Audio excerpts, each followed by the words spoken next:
Hello guys! Welcome back to my YouTube channel. For today's video ay magkakat tayo ng lemon para gawin natin siyang juice. So yung gagawin natin lemon juice ay gagawin naman natin siyang achar or sa Pilipinas para siyang atsara.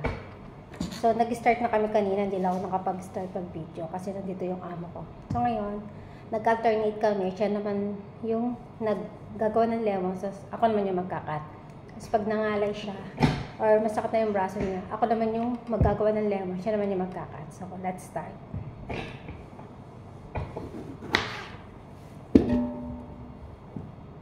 Is bali, 8 tray or 8 maliit na box yung binili ng amo ko na lemon para to sa negosyo niya. So, ito yung gagawin muna namin for today.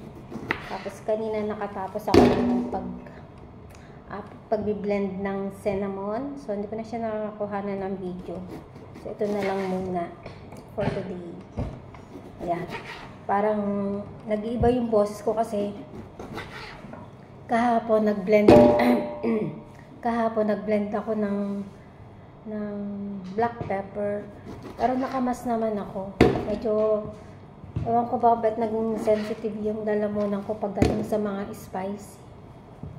Hindi naman siya ganun dati. Pero ngayon, kahit na nakamas ako, kahit na anong cover ko sa ilong ko, ayan, kinabukasan, wala na akong boses. Eto na nga po, nag-i-start na siya. Nawawala na ako ng boses. After namin itong magawa ng lemon juice, ibibilad namin siya ng for 10 days sa araw. Tapos, ayun, i-mix na namin yung sibuyas, yung mangga, yung hinarvest ko ng mangga na nakaraan, so hindi pa namin siya nagagalaw. Kasi kailangan muna namin nito. So baka ang gagawin niya is achar lemon and achar lemon with mango and achar onion. So yung tatlong klase siya yung ginagawa ng amo ko.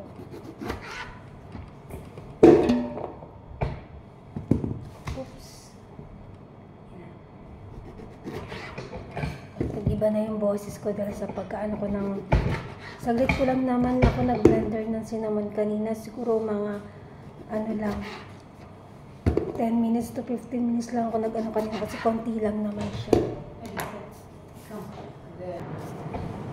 So ayun na guys, sorry na stop tayo kasi may umorder sa amo ko, so dinala ko sa labas. Amo ko din, busy siya doon sa loob, naglalagay siya, nagpapak siya ng mga order niya sa botelya. Botelya. Ayan. Diba habang tumatagal pawala yung boses ko. Ganyan po ka-sensitive ngayon yung lalamunan ko. Sa dati naman hindi. Siguro na ano na siya sa mga spicy. Kasi lahat na klase ng spicy dito, ginagawa namin powder. Like black pepper, paprika, cinnamon, chili, macadonas, rehan, parsley, mga ganun ba. Lahat yan ginagawa namin. Basta lahat ng klase ng pansahog dito, ginagawa namin lemon, powder. Yan, ibibilad namin sila sa taas or meron kami dito dry machine. Yan, kahit yung onion at saka garlic, ibiniblend namin siya dito. Itadlo namin siya sa dry machine. Diba?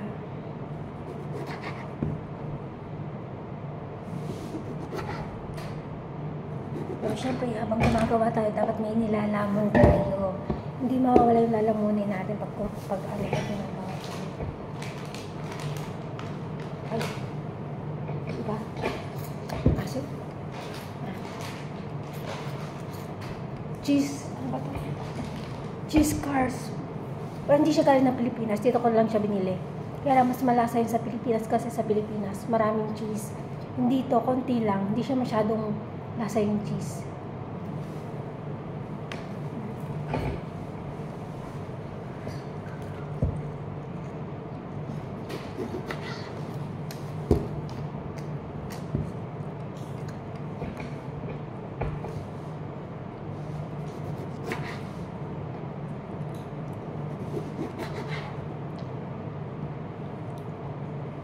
Siguro mga 4 days namin gagawin to. Depende pa.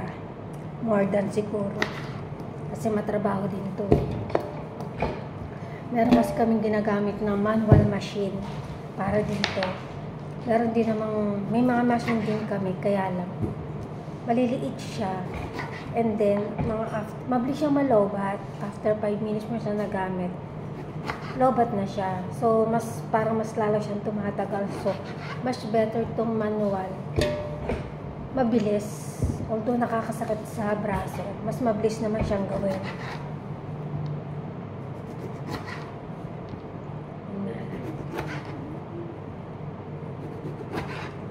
Bali, tinuturoan ko yung bago. Wag po kung may kasama kasi akong bago. Ibang lahi din siya. So, tinuturoan ko siya lahat ng gagawin ko dito. Kasi para pag nagbakasyon ako, siya yung hahalang muna sa akin pansamantala habang wala ako. So, kaya kailangan habang maaga, matuto na siya kasi 2 buwan na lang pwede na ako umuwi. Actually, mabilis naman siyang matuto. Hirap lang siyang makausap kasi hindi marunong magsalita ng English at saka hindi nakakaintindi. So, kailangan may taga-translate ka talaga. May taga-translate naman ako, yung kapatid niya kasi kasama din namin dito. Yun yung matagal na. Pero mas matagal ako siya. Ako pinakamatagal dito. Kaya halos lahat ng dito alam ko. So, yun. Dami kong kwento, diba?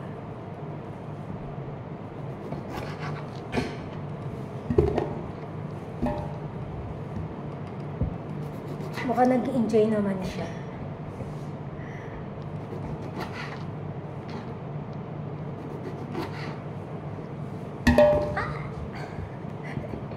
Tumalong yung isang kalamansi. Actually, meron din kaming puno ng lemon dun sa labas. May mga bunga na siya. Tatanong ko pala sa amo ko kung ihaharbisen ko na para makuha ko na siya. Pero parang aliliit pa niya eh.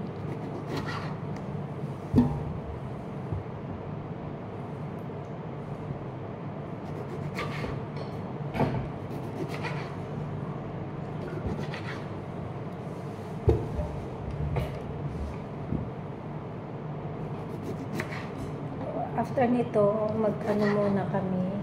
Meron pa kasi isang machine doon. So, sa baba, gamitin ko muna din siya. Tulungan ko muna kasi pag kinat namin siya lahat, mabilis siyang oh, I forgot.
So, ayun guys, nakatapos na tayo ng cut ng lemon. Meron pa tayong part 2 kasi may part 3 pa, may part 4 kasi marami pa tayong ikakat na lemon. So, thank you guys for watching. See you in my next video. Bye!